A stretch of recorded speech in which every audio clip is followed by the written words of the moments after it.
Yes. And so they were asking about an incident that occurred in April of 2022, correct? Correct. And you were accused of choking Miss Grant and taking her phone and other property away from her, weren't you? I was accused of that, but that's not what I did. But you were accused of that, correct? Yes, I was. And you admitted to police, well, let me ask you this. You denied to the police that you ever assaulted her, correct? Yes, I told them the truth. But you did tell the police that you basically got into an argument with her in New York, right? No, I got into an argument at her apartment. You weren't in the state of New York? That was after. Right, afterwards. You were in the state of New York with her, right? Yeah, we took a trip. Yeah, and you just left her in New York and drove home by yourself, right? I did.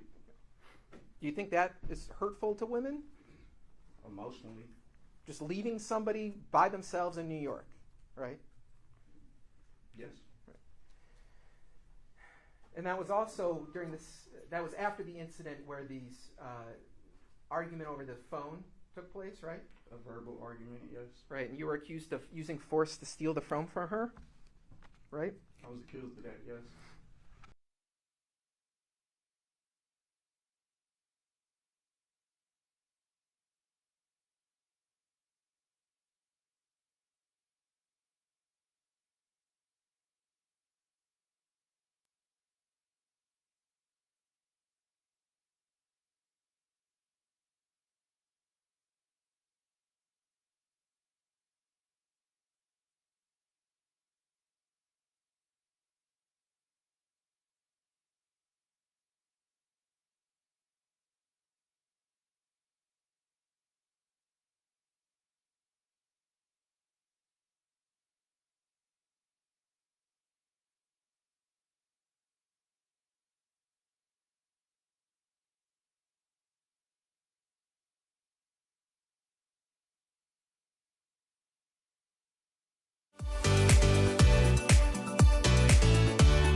watching CBS News Detroit.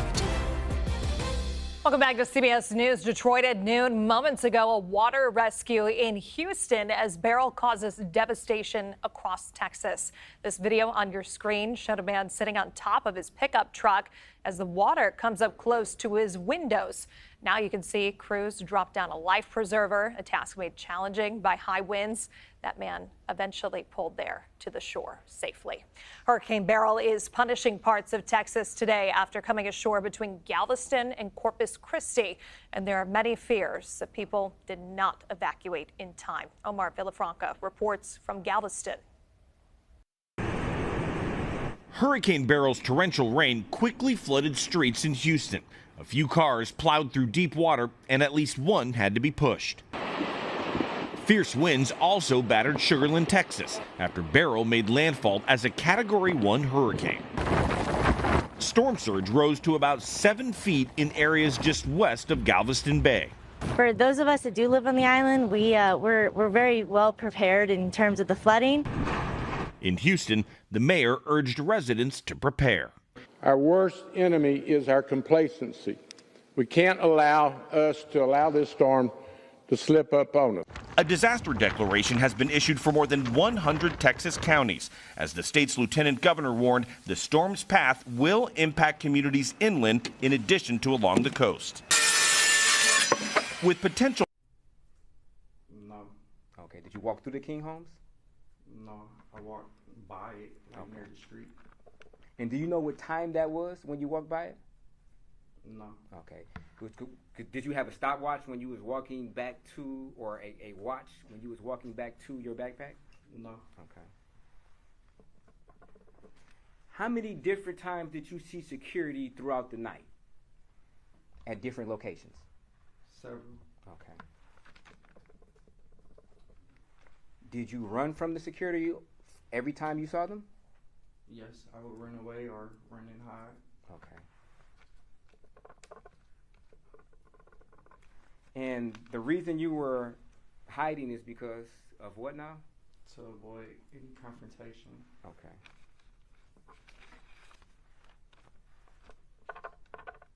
Now, question was asked of you of whether or not you needed money, correct? Yes. Okay. And do you need money? No. Okay. You made some type of statement about, I guess you weren't being desperate. You're not desperate for money, correct? That's correct. Okay. What did you mean by that when you said that? I'm not killing or harming anybody for money or items from them. I only mess with parked vehicles. Okay. Now, as far as the questions about this young man who was looking for his glasses, did you actually see him drop the glasses? No. Okay.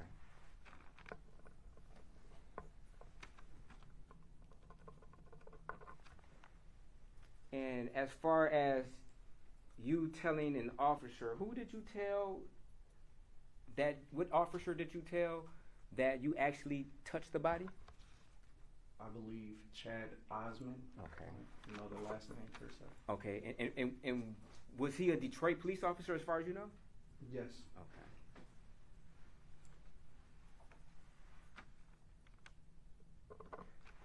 Okay. In regards to this guy who was looking for glasses, did you definitively know that the glasses that you found was his?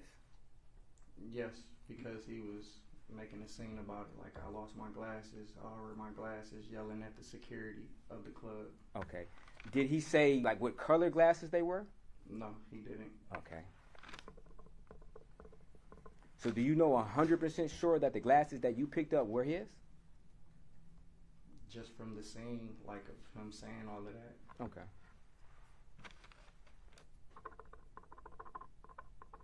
Now a question was asked when you were getting away from people, right? You were walking away from them, correct? Right. At certain times. Did you ever walk towards individuals at the casino?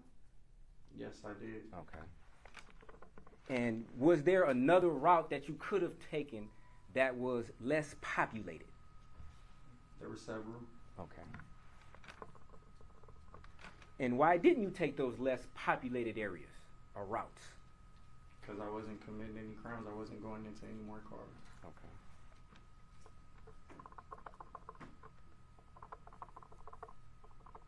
Now, a question was asked of you about a same-day passport. Honestly, do you even remember what date you made that particular search term on? Not until it was presented to me, but I was searching for previous visas for felons before that. Okay. But without, if it's not being presented to you, off of your memory, babe, do you remember exactly what day and time you actually made that particular search? No, I do not. Okay. And also, there was a question that was asked about you, or to you, on what your understanding was when you were talking to your attorney. What was your understanding to when you were talking to your attorney on whether or not that particular phone call was being listened to? It was signs all around the jail stating that calls to your attorneys may not be monitored or recorded. So I would always call both of my attorneys and state, hello, attorney such and such, hello, attorney such and such. I was just following what I believe to be a safeguard. Okay. Did you have any reason to believe that your conversation with your attorneys were being recorded and monitored? No, but per the product, it states that you're being recorded and monitored, but the sign was to indicate, for my belief, that inmates and attorney calls are private. Okay. Did you have any, were you basically putting on a show, for lack of a better word, because you thought somebody or the prosecutor was listening to your phone call when you had a conversation with your attorney? Objection leading. Were you being truthful in your conversation with your attorneys when you spoke to them on the phone? Yes. Okay.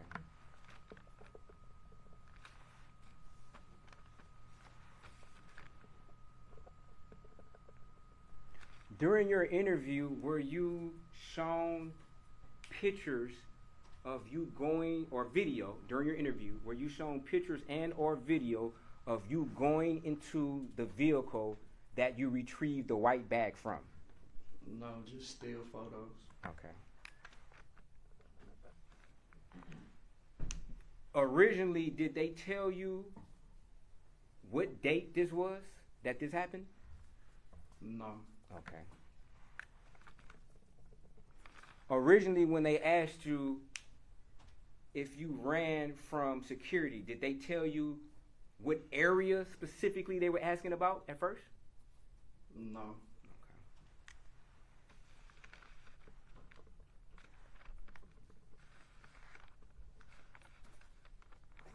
Now, when you were arrested the second time on December the 10th, did you indicate that you were on the queue line? Yes. Okay. And just for us who don't know what the queue line is, what is the queue line? It's the public transportation, like street train. Okay. And do you know what areas this particular public transportation operates in between? When I got on, it was at West Warren, so right next to my job. Okay. And do you know where the endpoints are? It starts at this particular location. It goes to what location, if you know? It just goes downtown. Downtown from where? I'm not sure where it comes from. Okay. To your understanding, does this queue line go out of state? No. Okay. Does this queue line go out the country? No. Okay. Were you on the queue line in an attempt to try to get away from the police? No, I was taking my girl to work because I couldn't drive because I didn't have my car anymore. Okay. There was conversation about you changing a Ring camera, correct? Correct. If I could show, I have it. If I could, excuse me.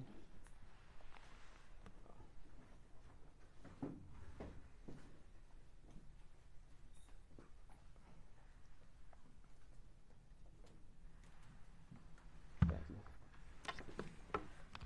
I will publish People's Exhibit 84, slide number 10.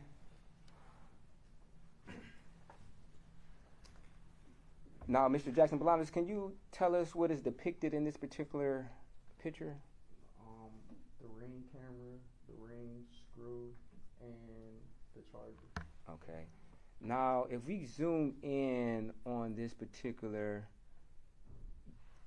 tool, can you read what that says on there? Says ring. It says ring, okay. And what is this that we're looking at? That's to screw the screws in that holds the ring camera in place. Okay. And did you utilize this tool on November the 30th? No, Okay. And why not? because I was attempting to take the ring camera off of the wall. Okay. And did you buy this tool separately, or did it come with it? Well, it comes with the package. Okay. And is this the ring camera that you took off the dwelling? Yes, Okay. And did you tell the police that what you were doing as far as the ring camera? yes, I did upon being pulled over. Okay. Now, another question was asked, or statement was, I guess, stated that when you were confronted with evidence during your interview, you admitted to the truth, correct? You eventually admitted to the truth. Correct. Okay.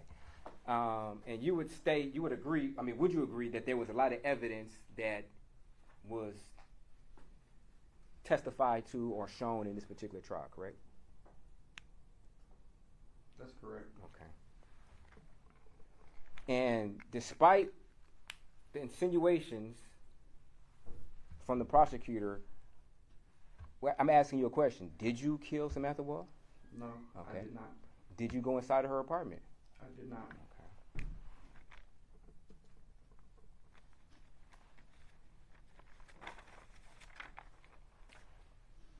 Sergeant Ford also stated that he had a DNA report at your second interview, correct?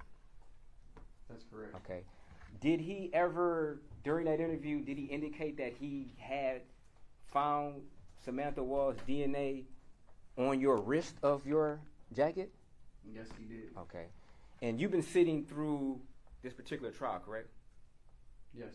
Have you heard any expert testify that there was a match for Samantha Woll's DNA on your wrist? No. Okay. Did Sergeant Ford also say that he had a match of Samantha Woll's DNA inside your pocket? That's correct. Okay. And during this particular trial, have you heard anybody testify that they found a match of Samantha Woll's DNA inside of your pocket? I have not. Okay.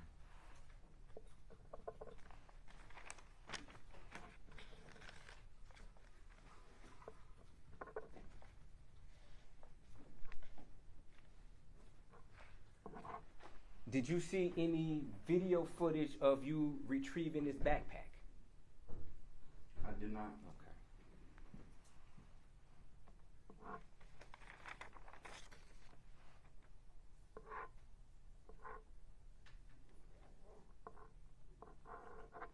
Question was asked about gloves. Did you indicate that the gloves tore when you were hopping this wall? Yes, they did. Okay. And also a question was asked, I guess, your ability to hop over this wall. Is that correct? Yes. Okay. Did you have to take more than one attempt to hop the wall? Yes, I did. Okay.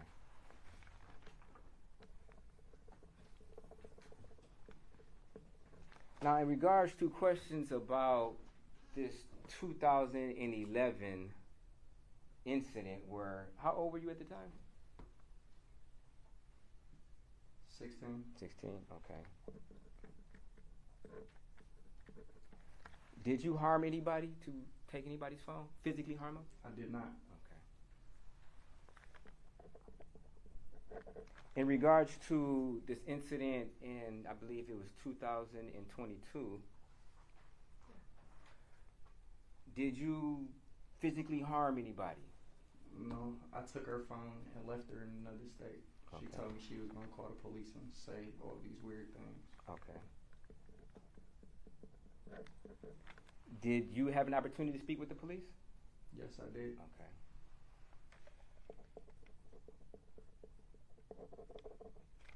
Were any charges filed? No.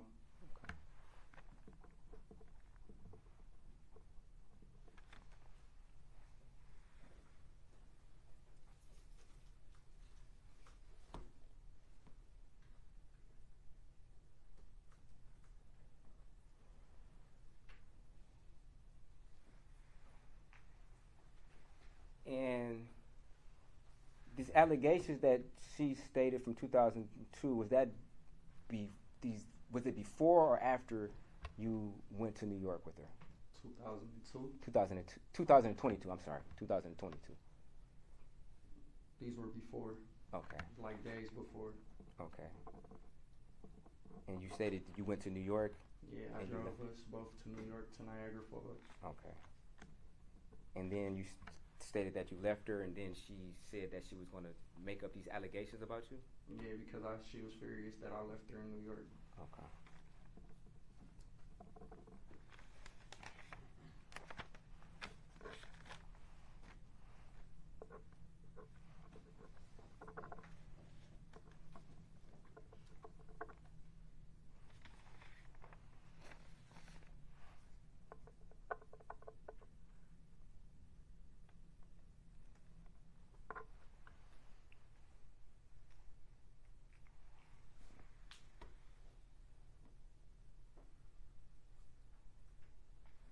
Thank you. No further questions.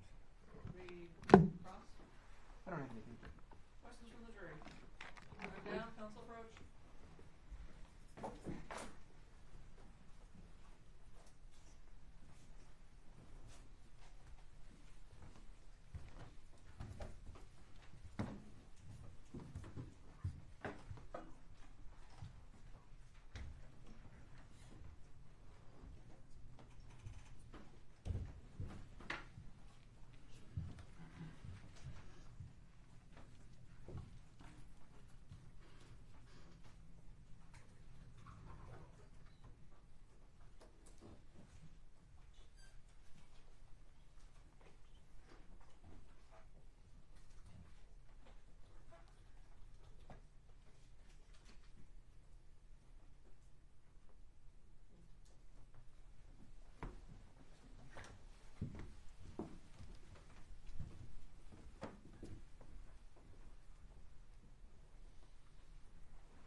When you were hiding from security, did you see the tires slashed? No, I didn't. Any further questions based on that? No. No questions. Any other questions from the jury? Thank you, sir. You may step down. Reserve the place for the attorneys. Any further witnesses for the defense? Okay. Yes, the defense calls Detroit Police Officer Chad Osmond. In the hallway or in the witness room? Hallway, I believe. Hallway.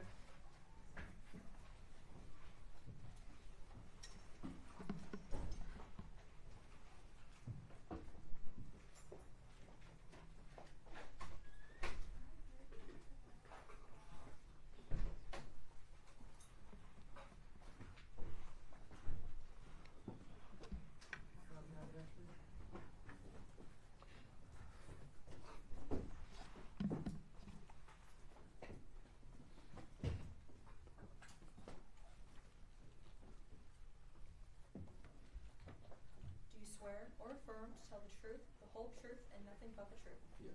Thank you. You may be seated. Swear that phone out so you can sit down over here.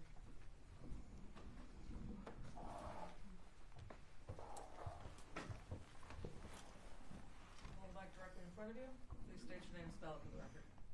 Chad Osmond, CHAD OSSMAN. Good afternoon, officer. Good afternoon. How are you employed? I work for the city of Detroit, Detroit Police. Okay.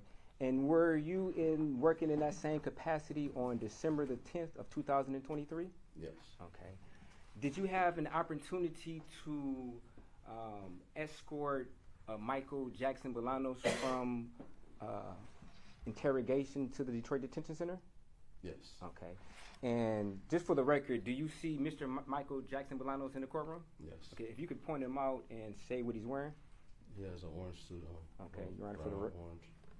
For the record, we like the record to reflect that the witness identified Mr. Jackson Bolanos. So noted. Okay.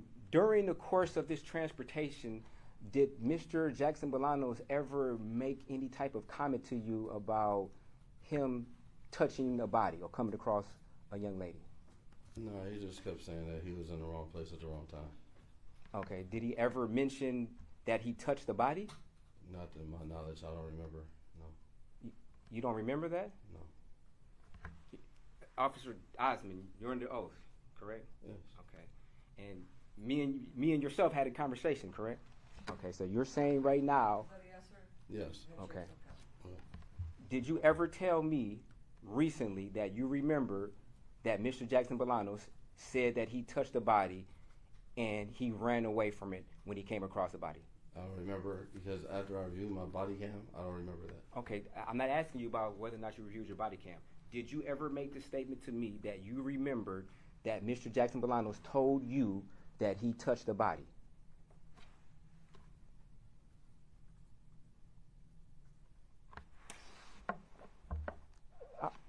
We just want the truth, officer, please. I get it. I mean, I don't remember. You don't remember us having a conversation not even 3 weeks ago about you remembering if Mr. Jackson Bolanos told you personally that he came across the body and he touched the body and then he ran because he got scared? You don't remember us having that conversation? No. So we didn't have that conversation? Officer Osmond? We didn't have that conversation? I don't remember that. I mean, I remember talking to you at the pizza place, and you called me and said that you might need me to testify. You don't remember you called me because you got some type of information from your police station, and you called me, and then we had a conversation about whether or not you remembered you taking Mr. Jackson Bolanos to the Detroit Detention Center. I remember taking him. Okay. Do you remember the conversation me and you had prior to me seeing you at the pizza place? No. You don't remember giving me your email? I remember giving you my email, yes. Okay. And that happened prior to us seeing each other at the pizza parlor last week, correct? Yes. Okay. And during that conversation, when you gave me your email, I asked you whether or not you remembered if Mr. Jackson Bolanos mentioned anything about coming across a body. You remember that, correct? Yeah, he said he came across the body. And you told me you remember. You sat there for a while and you were thinking like, hold on, he kept saying things about cars, saying about cars. And you're like, oh yes, I remember he said he came across a dead body, he touched the body and got scared and ran. Are you denying you said that? No, I'm not denying it. Okay, you said that, didn't you? Honestly. Yeah, okay. I told you. Okay. And you told me that because it was the truth, correct? I mean, I wasn't there. I mean, I understand, officer. We're not saying whether or not it's true. My question is, Mr. Jackson Bolanos told you that had happened when you were taking him to the Detroit Detention Center, correct? yes. Okay. Thank you. No further questions.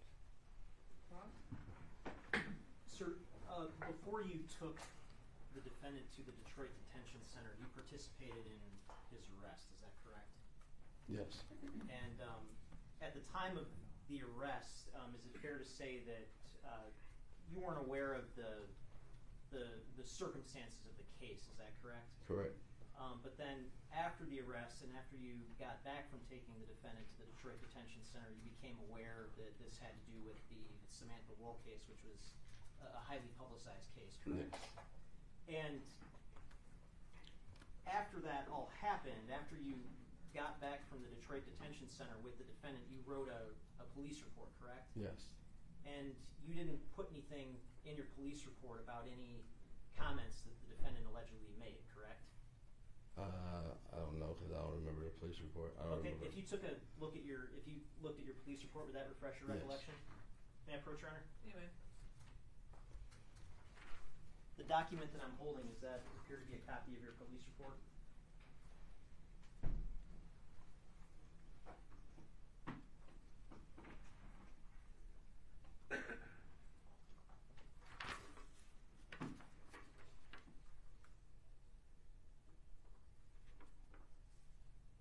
Does that appear to be a copy of your police report? Yes. And there's nothing in there about the defendant allegedly making any statement about touching the body, is it? No. And that would be a pretty important thing if he said that, correct? Based on the circumstances of the case? Yes. And if he had said that, you would have documented that at the time, correct? Yes. And you had an opportunity to review your body-worn camera from this arrest and your interaction with the defendant, is that correct? Yes. And that body-worn camera covers the initial arrest, correct? Yes. It covers you transporting the defendant from the place of the arrest back to the interview room at Detroit Police Headquarters, correct? Yes. And then it covers you transporting the defendant from Detroit Police Headquarters to the Detroit Detention Center, correct? Yes. The only place that it doesn't cover is the point where you're walking the defendant past the booking area to his actual cell, is that correct? Yes. Okay, and that would be a very short period of time, sort of considering the totality of your interaction with the defendant. Yes. And you testified on direct that sitting here today, you don't have any independent recollection of him actually making this statement about touching the body. Is that correct? Judge, I think that's a mischaracterization. I believe he testified that he did remember him saying that. So that's a mischaracterization of what he testified to during direct. So I guess let me ask it this way. When you were first asked by Mr. Brown whether you remembered the defendant making this statement, your answer was what? No. And then it sounds like you developed some extra recollection of this after the defense attorney asked you some more questions? Yes. So I guess my question is, sitting here today, yes or no, do you remember the defendant making this statement? Barely. Barely. I mean, it was so long ago. I mean, so much going on from me getting them from the Q line to the DDC, and then it being almost a year ago. Somewhat I do remember, somewhat I don't. Okay, but it's fair to say that that statement is nowhere on any of the recorded body cam footage that you reviewed, right? No. Okay. Okay, thank you. Nothing further. Officer Osmond, has anybody implied any type of threats that may come your way if you were to testify today about the truth? No. Okay. Did anybody confront you prior to today about you not having the statement in your police report about Mr. Jackson Bolanos touching the body? No. Did anybody question you on why your body cam may or may not have been operable at the particular time that Mr. Jackson Bolanos made the statement? No. Okay, thank you. No further questions. Anything else? No, Your Honor. Questions from the jury? Thank you, Mr. Brown. Give that straight to the court. Thank you. Does the defense have any further witnesses? No, Judge, the defense rests. Do people have any rebuttal? People would recall Special Agent Brian told us.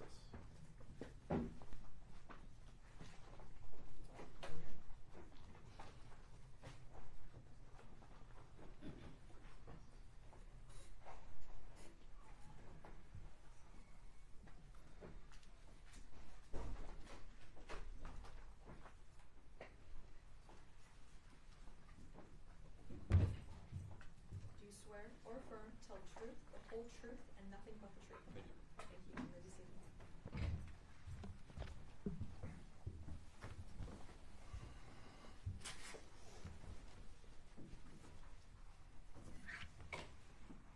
Yeah. State your name and spell it for the record. Brian Toltzis, Bryan Toltzis. Now, good afternoon, sir. We asked you some questions earlier in this trial about your analyzing some cellular phone records. That's correct. And some of the records that you analyzed was a number 248-906-5529. That's correct.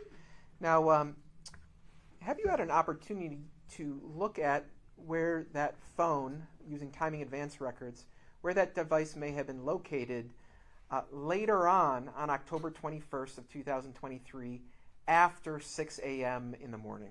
Yes, I have. And did you ever check to see if that device was anywhere in the area of 1366 Joliet Place at any point after 6 a.m. on October 21st? Yes, it was. And were you able to determine whether that device was in the location around the area of the crime scene, and if so, what times? So it was like immediately to the east of the crime scene, and it was between the 4:50 p.m. and 5:03 approximately. So approximately 13 minutes the device was connecting to towers in that area? Correct. Now, are you familiar with the business called The Mix? As of maybe 2 hours ago. All right. And have you been able to determine where that's geographically located within the city of Detroit? I know it's downtown. It's off Beaubien. I don't remember the address offhand. Now, looking at those cellular records, was that phone ever using timing advance records, did that ever appear to be in the area around the Mix at any point on the 21st? Yes, it was. At what time? Immediately prior to it traversing to the east, and then later on in the evening. I don't remember exactly what the time frames were, though.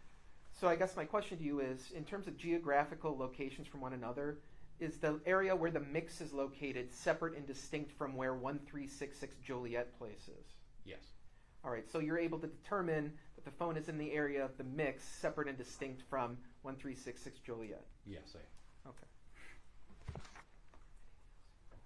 I don't have any other questions. Can you clarify just for the record, was that AM or PM? So for what we're talking about here today, PM. On the 21st. So yes, it was the device was in the area just to the east, or immediately to the east of the crime scene, between 4:50 p.m. to 5:03 p.m. Okay, and then it was I'm in the. just not sure if it was okay. clear. If it I was apologize. Good afternoon again, Special Agent. Afternoon, sir. Now, did you draw or did you create one of your, I guess, diagrams to show us where I this did, yes. phone? Okay. And you said the phone was in the area of Joliet It was immediately to the east.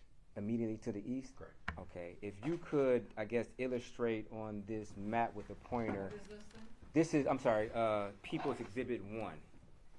Oh, it's part of People's. Which Yeah, page People's is it? Exhibit 1, slide number 1. Okay, thank you.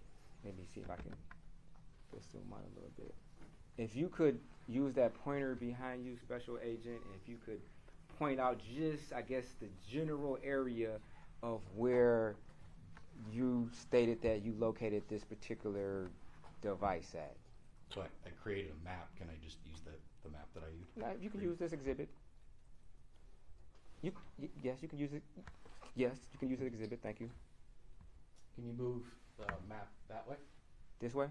Yes. Okay. So there were two arcs that converged, and the convergence was just about in here.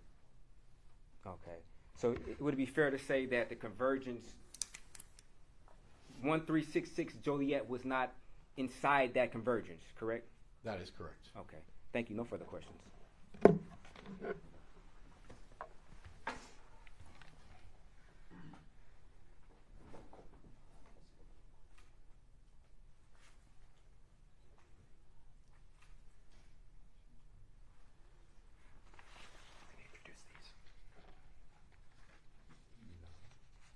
You asked about it.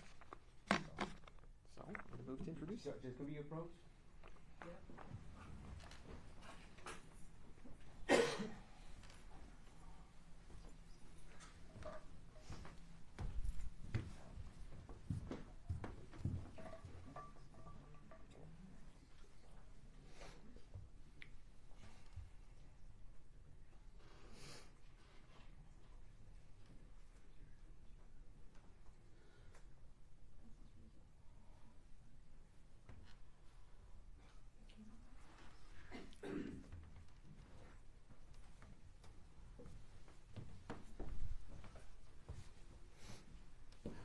Mayor Pro Tem, So I'm showing you some documents that have been marked as People's Proposed Exhibit 135. Just going to ask if you recognize the documents I've shown you.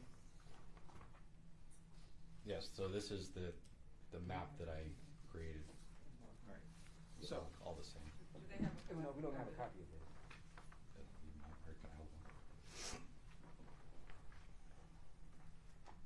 But you recognize that as an accurate copy of the map that you created? Correct. People have moved to admit People's Proposed Exhibit 135. Is that the one page?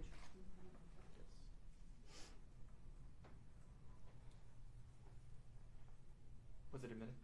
I'm just letting them look at it. We object. Same objection we had. Well, it was raised during the cross, and so they can they can admit it during redirect, so I'm gonna allow it. All right. Judge, if we would publish this to the jury at this point as People's Exhibit 135. You may.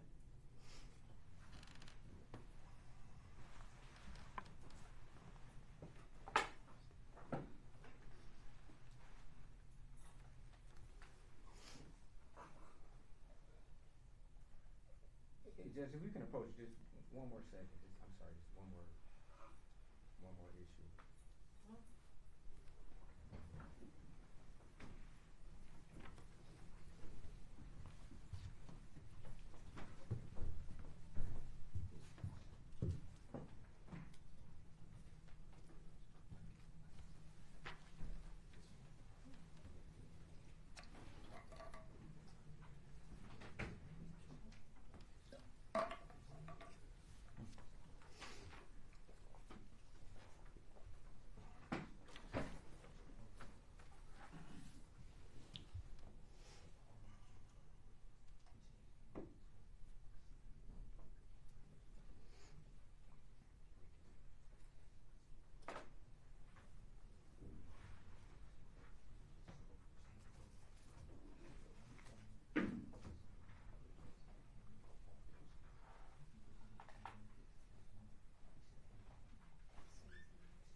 Let's send the jury in the jury room, please. All right, jury.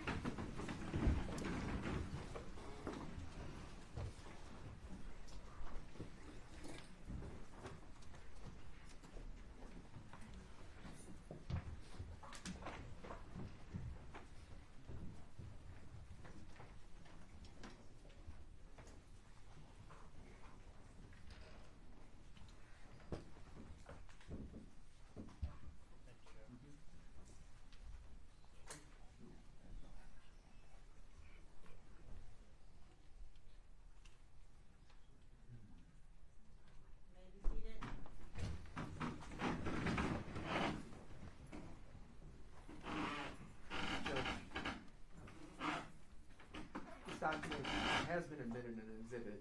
However, on this point, I don't know what the defendant is going to say until he testifies.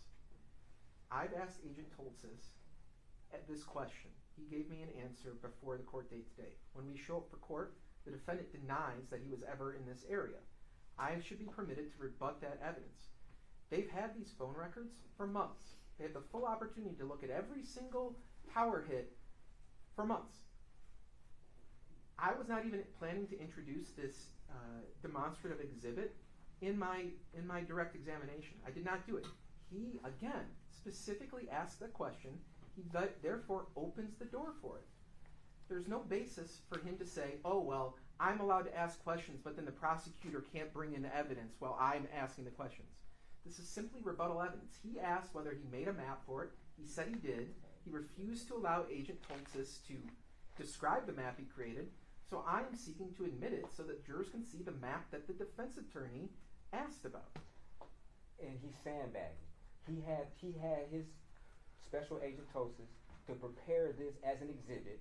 Whether or not he wants to say in open court he intended to use it, obviously he had some intention if he had it prepared. However, he prepared this particular document. He did not hand this document over, and he has an ongoing obligation to hand over all discoverable materials, and this is a discoverable material. He can't say, oh, I didn't plan to use it. There's a lot of things in discovery you may not plan to use, but you still have an obligation to hand it over so the defense is prepared and has an opportunity to review this particular document. Now, this is not phone records. This is a particular demonstrative exhibit that was prepared by an individual. This is a lot different than just looking at some numbers on a particular spreadsheet as far as what tower was hit at what particular time. This is an illustration of what Special Agent Toltzis believes is, for one, the range of this particular tower and the intersecting of this particular tower. So this holds a lot more weight than what tower was connected to at a particular time, and the people, they failed to live up to their obligation to hand over all discoverable materials, and they should have handed this over. Response? This map was just created earlier this morning. This is one of the first times I've seen the map. Again, I was not seeking to introduce this demonstrative exhibit. Only when he asked about the map is when I asked about this exhibit. It doesn't matter. It does matter, because I was not trying to hide anything or sandbag anything. I was prepared to simply have him testify under oath, which is what he did. He asked about the map, and that's why I moved to admit it. It doesn't matter whether or not he wants to say he intended to use it. He's going to say, oh, this is one of the first times, meaning that he has seen this map before. And when it was provided to him, it should have been provided to us. He wants to say it was provided this morning. It should have been provided to us this morning. We are now in the afternoon. They knew they were calling Special Agent Toltzis as a rebuttal witness, because he's here. After lunch, he was sitting in the witness room. So obviously they had prepared his testimony and this particular exhibit. They knew exactly they wanted to have this, and he did not hand it over. And once again, the discovery rule doesn't pinpoint, or it doesn't matter whether or not he intends to use it. There are a lot of witness statements that he may have not intended to use. There may have been a lot of pictures in this case that he didn't intend to use. But the discovery rule doesn't say what your intentions are. If you have that as discovery, you have an ongoing obligation to hand it over. Not when you feel like it, when you receive it. And he had ample time this morning to hand it over. He sandbags, he sits and holds on to this exhibit, unbeknownst to defense counsel that this exhibit even exists. And then he said, oh, because you asked about it, you opened the door? Had I known about it, had he lived up to his obligation, I would have known about it and what questions to ask. But you can't just sandbag something like, oh yeah, this exists, if you ask about it. It's like having a body-worn camera. It's a body-worn camera, or even interrogation of your client that they never hand over. And I'm like, okay, my client never said this. Oh, then like, he didn't? Then they present some type of interrogation where my client is saying whatever that we did not have before. That is unfair, and it puts the burden on us because we don't have what we need, and not just what we need, but what we're required to have by law. He's had the records that are used as the basis for this map from the very beginning. We're not hiding any evidence. We didn't plot every single item on those spreadsheets in advance of trial. It's only after the defendant testifies that this issue arises. I can't read the defendant's mind about what his testimony will be. He's had an opportunity to talk to the defendant for months. He knows what the defendant did and didn't do. This shouldn't be a surprise to him. It's completely misleading. This is not a conversation. This is an exhibit that they are admitting or intend to admit that was prepared by one of their experts. This has nothing to do about questioning somebody. This is not about phone records. This is a demonstrative exhibit that was prepared by an individual based upon what their opinions of what the data actually purports and how it actually should be translated and interpreted. Now, we did not have this particular exhibit. Whether or not he says that he didn't intend to use it, it doesn't matter. That's not the analysis. The analysis doesn't start on what the people's or the defense's intent of using it. Similarly, if we have some type of exhibits or discovery that we intend to use, we can't just sandbag at the last minute and say, oh, we didn't intend to use it, so therefore we don't have to follow the rules because we didn't intend it. Obviously, they intended to use it because it was made. They didn't just have him make it just for no reason. It was made in anticipation of his testimony today. Now, he keeps saying that we had the records. We didn't have this. This is separate than a record. And Judge, I would just indicate that we did produce to the defense months ago an email that was drafted by Special Agent Holtzis, where one of the questions I posed in the email was whether there was any indication the defendant went back to the scene at any points after the murder, and the text of the email disclosed, quote, he goes back to the area a couple of times, goes back to the area on 10/21 between 1600 and 1900 hours.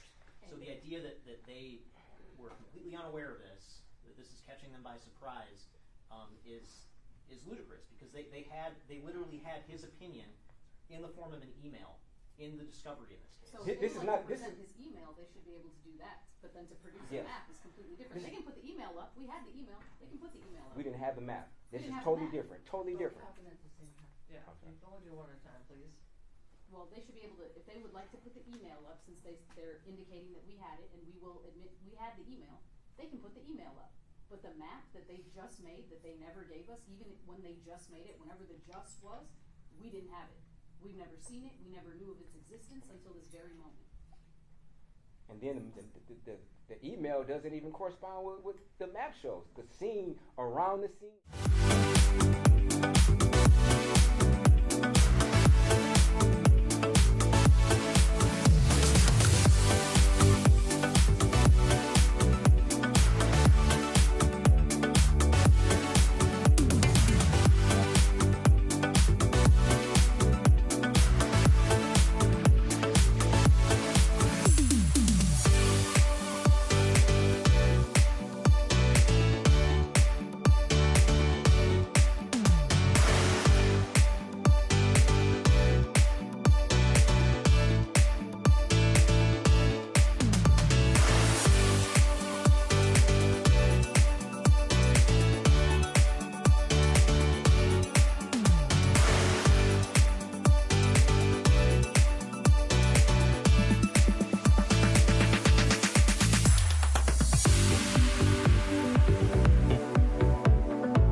address to the downtown area, and then traverses to that eastern portion, just to the east of the crime scene, and then goes back to the downtown area.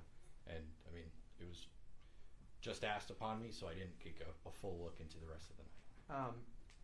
And that the records appear to be consistent with other records that you've evaluated, and they appear to be fair and accurate? Yeah, absolutely. No other questions?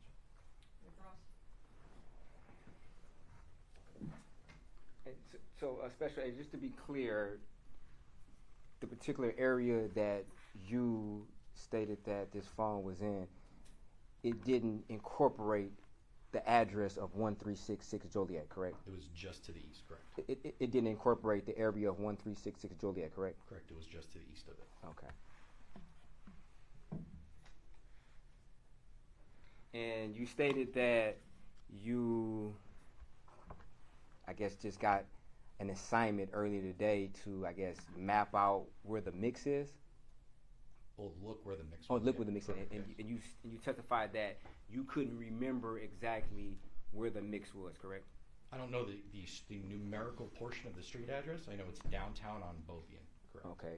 And did you have an opportunity to give an analysis on how long his phone was in the general area of the mix? It was there. I don't remember offhand how long. I mean, it wasn't there for like a minute. It was there for a period of time. Okay. At the mix, correct? In the area of the mix. In the area of the mix, okay. And no further questions.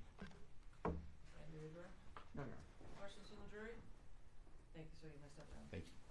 Any other rebuttal witnesses? No, Your Honor. This time the people rest our rebuttal case. Okay. Well, there's no way we're going to get all closings done in 35 minutes.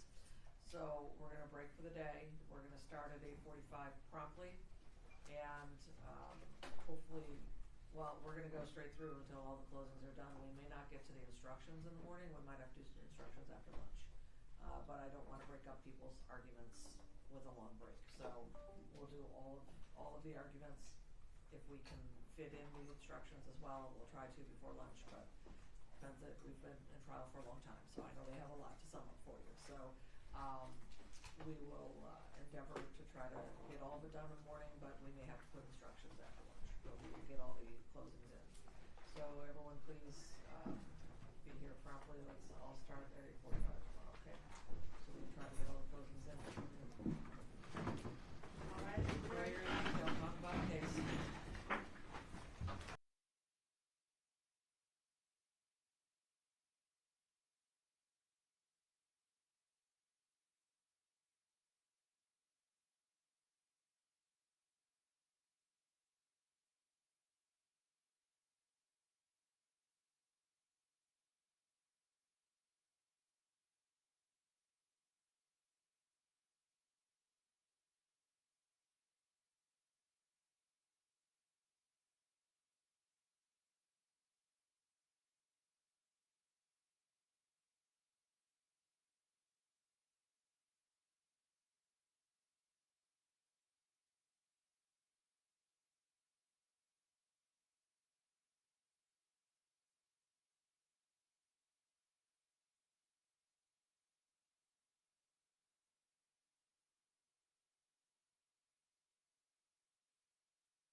On air and streaming live, CBS News Detroit at noon starts now.